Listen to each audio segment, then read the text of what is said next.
Qui sont les Bakas, d'après le folklore haïtien? Et d'où viennent les Bakas aussi? Les Bakas ne sont rien d'autre qu'une division ethnique des Pygmées. Les Pygmées, c'est le nom que l'Antiquité donnait à un peuple légendaire d'Afrique, que l'on disait composé d'hommes de très petite taille, qui sont des nains, ou presque.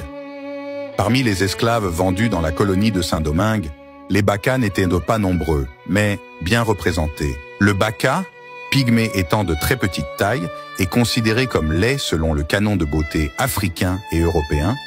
Il était assimilé, par moquerie dans les traditions populaires, à un esprit maléfique du vaudou ou de la magie européenne, qui est réputé capable d'enrichir son maître. Plus de 2 siècles après l'esclavage, l'appellation persiste à travers notre culture, au double point de vue naturel et surnaturel. On appelle Baka tout individu qui n'est pas favorisé physiquement par la nature. Surtout laid de visage, par exemple.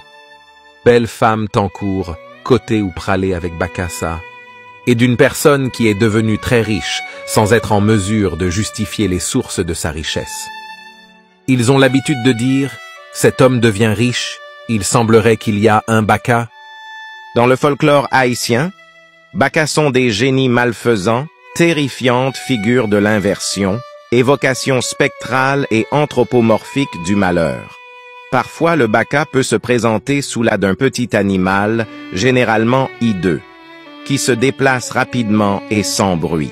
Un Baka a plusieurs utilités pour un sorcier vaudou. Ce peut être un espion. Il se déplace sans bruit et peut pratiquement entrer n'importe où. Il est en relation télépathique avec son maître et peut ainsi lui transmettre tout ce qu'il voit et entend. Ce peut être également un assassin.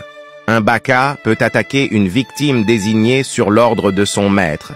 Ses blessures, griffes et coups de bec ne sont pas graves en tant que telles, mais sont souvent empoisonnées et peuvent ainsi entraîner la mort.